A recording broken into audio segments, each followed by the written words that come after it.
Jogo ma ok gin jopuonje e skunde kata non-teaching staffs mawuok e skunde mopogore opogore e gwengego eko mag Western Kenya obwogo bago ng'anyo ka migawo mar somo okoso chulogi osachgi kapok ochopo wuok tich tarik 28 dwe mar 9 higani. Non-teaching staffs go eko monywando kanyakla school bazaars, jotedo, joywecho, matrons, chukdar kata watchmen e kind moko mathoth owacho ni pok giyudo osara margi chakre dwe mar 3 higani kane oloro skunde nikech landruok tuo mar COVID-19 e pachoka, gino makoro giwacho ni kelo negi achiedhnade mathoth e ngimagi. Solidarity forever for the union makers. Kagiloso kod ute fwambo Jomo Kenyatta Sports Ground e county ma Kisumu kotelnegi kod jagoro margi Calvin Otieno, jogo ma ok gin jopuonje e skunde kata non-teaching staff owacho ni sirikal noketo tenge omenda monego chulgi e budget mar hik omenda mar 2019-2020 to pok ochulgi omenda moramora nyaka ne loro skunde duto e pachoka nikech landruok tuo mar COVID-19.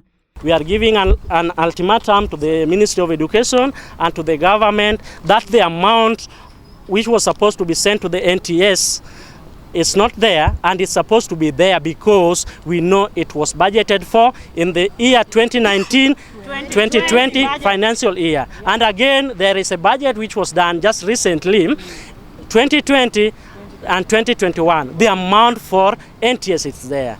But the government is playing with us because even if we go by the way we are learning, because it's us who are preparing those budgets, they are reading there, yes. We prepare the budget and that budget is coming with the NTS. It's not coming for the BOM teachers. Yeah. So they are diverting our finances to other people to please them because they know that we don't have a strong union. But I want to tell them today that we have a strong union, and that union will stand with members, and from now they will know that we mean whatever we are talking about. Bende neginyiso ichwang' margi ne jatend migawo mar somo Ngire George Magoha kuom jwang'ogi ahinya e kindegi eki kendo chulo mana jopuonje go eko mondik kod Board of Management mag skunde to gin iweyogi gi lwetgi nono. And the other day we were told that the fund has been released for BOM teachers. To our surprise, we are asking if the money was released for BM teachers and support staff is not anywhere in that on that payment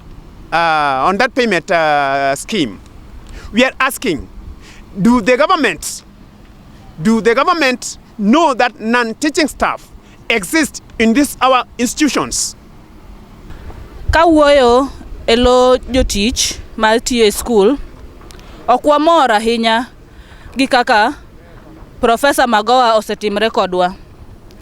Agombo monda penje osebedo ko wuothe skunde mo wuothe gagi ng'ano ma yaone ga gate mar ariyo skunde mo wuothe gagi bo yudo aka gin ga bunge dongo yudo aka obetgi jomage mabeto giga tang'o momiyo owuondre ni osani okopar gik mana timre secondary school.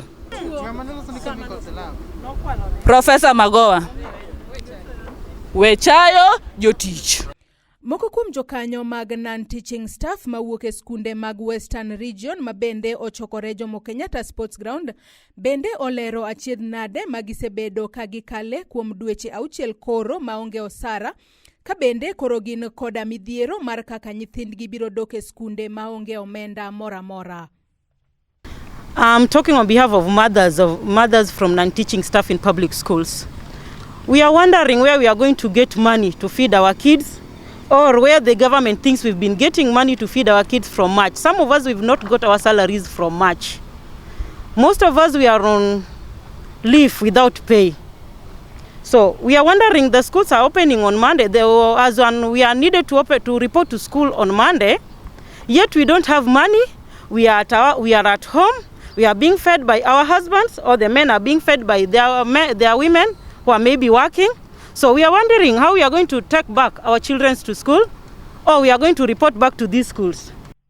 Kuom mano jogo ma ok gin jopuonje e skunde kata non-teaching staff mag skunde koro dwaro ni sirikal ochulgi osara gi duto mosechokore chakre dwe mar adek higanieri, ka kamano to gibiro bago ng'anyo maduong' moriwo non-teaching staffs duto e gwenge mopogore opogore e pacho kaendi, kendo gibuogo koso dok e skunde ka ok giyudo osara margi.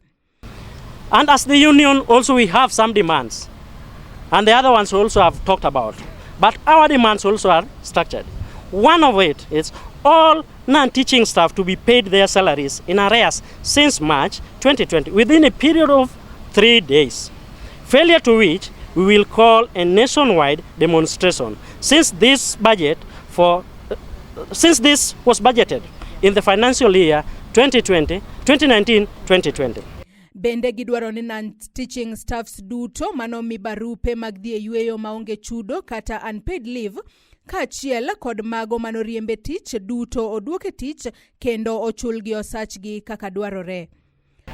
The second one, all non-teaching staff that were sacked and instructed to reapply when schools resumes be reinstated unconditionally.